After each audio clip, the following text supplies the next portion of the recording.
Let me ask you something.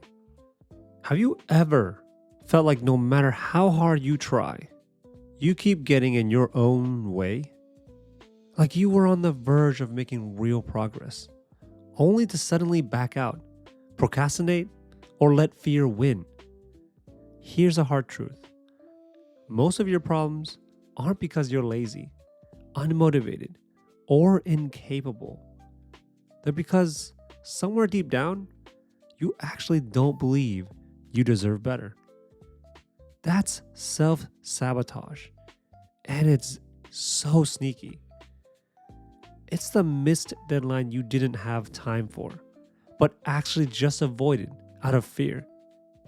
It's ghosting the person you care about because getting hurt later seems inevitable. It's that inner voice that says, why even bother? You'll mess it up anyways.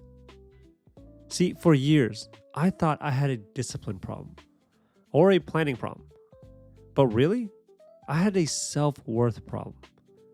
I was chasing goals with a part of me still convinced I wasn't allowed to win. And when you carry that belief, you'll find ways to lose, no matter how hard you try. But here's the thing. Self-sabotage isn't random. It's a pattern, a loop, one you can understand and break. Because once you stop fighting yourself, everything changes.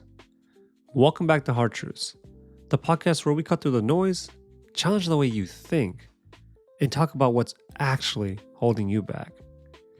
In today's episode, we're breaking down the real reasons behind self-sabotage, how your brain creates the pattern, how your beliefs reinforce it, and exactly what to do if you want to finally stop getting in your own way.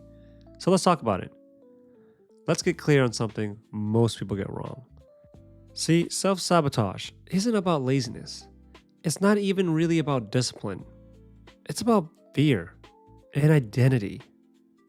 Every time you self-sabotage, you're not just avoiding a task.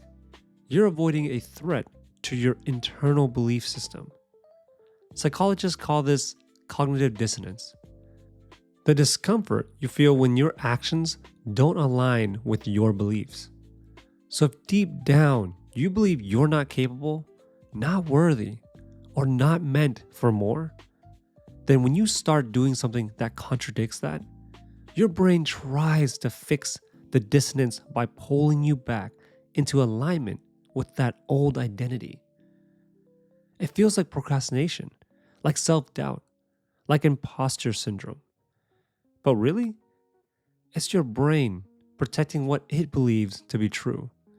Because familiarity feels safer than progress. And sometimes, sabotage is the only way your nervous system knows how to stay safe. Let's take a simple example. Have you ever finally started that project you've been dreaming about? Think about writing a book, launching a business, starting a new fitness routine, only to suddenly feel resistance? See, you start finding other things to do. You feel quote unquote too busy, and you second guess everything. That's not because you're incapable. It's because your identity doesn't match your new behavior yet. So your brain goes, this isn't us, man. And it tries to pull you back. So when you miss that opportunity, when you quit halfway, when you blow up the good thing because it feels too good to be true, that's not failure. That's protection. But here's the catch. If you never rewrite the story that says you're not good enough, you'll keep sabotaging any proof that you are. So this week, start paying attention to those I don't feel like it moments. They're not just apathy. They're fear dressed up as logic. Pause and ask, what belief is this action protecting? So, self-sabotage isn't just something you do. It's something you learn. And it usually starts early. Maybe it was growing up in a home where success came with pressure, or where mistakes weren't safe. Maybe you learned that it was better to shrink than to be seen, that perfection was love, that failure meant shame. When those lessons go unchallenged, they become your autopilot. See, in psychology, this is what's known as schema development. Core beliefs formed from repeated emotional experiences. And when your early schemas revolve around fear, rejection, or not being enough, your adult behaviors reflect those very beliefs, even when you say you want something different. So what happens? You unconsciously choose partners, careers, and goals that affirm those beliefs. You quote unquote forget deadlines, pick fights, delay progress, not because you don't care, but because a part of you is scared of what happens if you do succeed. You think, will people expect more of me? Will I lose the comfort of being the underdog? Will I even recognize myself? You see, the more familiar the failure feels, the more it feels safe. Because your nervous system isn't wired for fulfillment, it's wired for familiarity. Research in neurobiology shows that emotional patterns become physically encoded in the brain. The more we rehearse those patterns, the stronger the wiring becomes. This is why change feels so damn hard. We are literally going against a wired default. And as Dr. Joe Dispenza says, your personality creates your personal reality. So if your identity is rooted in pain or smallness, your actions will mirror that. So here's the shift. Start getting curious about what feels normal to you. If chaos feels safer than calm, if self-judgment feels safer than confidence, that's not identity. That's just repetition, and it can be unlearned. So let's talk about ways we can break this. You don't need a full rebrand. You need small, repeated moments of trust. So start with awareness. Catch the moment self-sabotage begins. Think about when you hesitate to send the email, when you reach for the distraction, when you stall on the step that scares you. That's the cue. That's the moment to disrupt the pattern.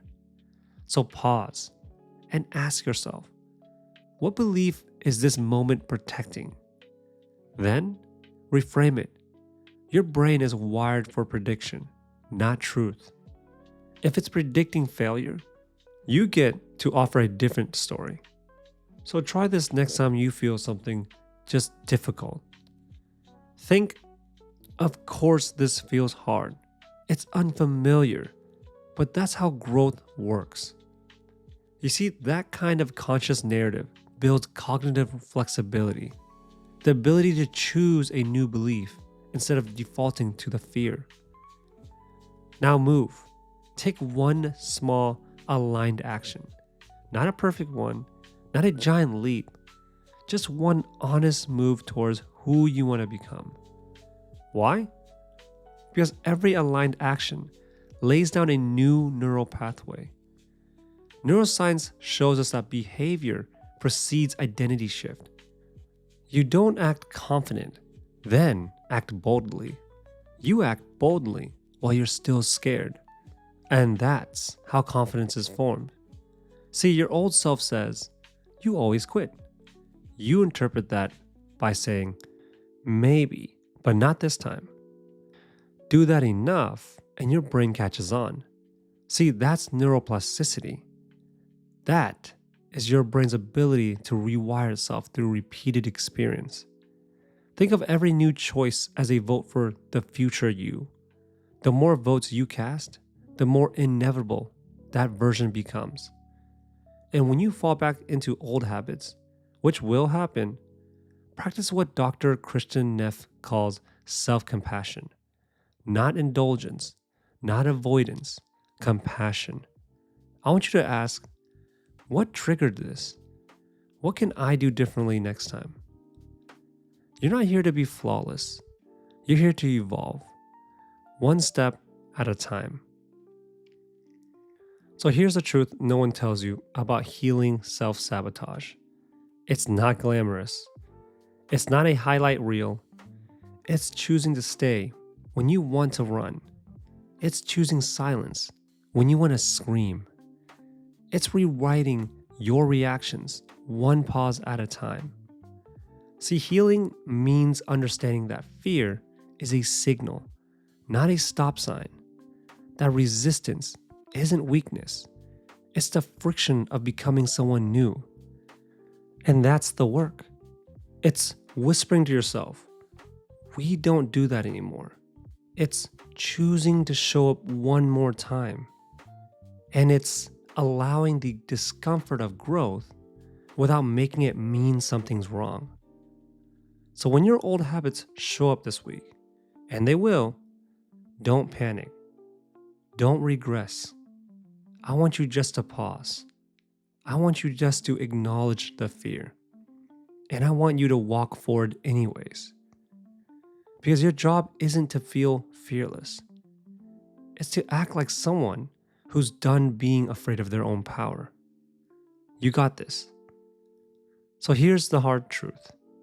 Self-sabotage doesn't mean you're broken. It means you're scared. Scared of being seen.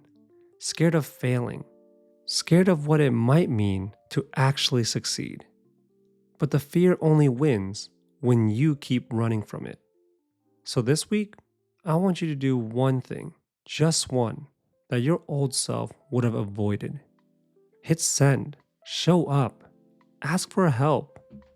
Just take the first step. Whatever it is, do it scared, do it messy, do it before you feel ready. Because that's how cycles break.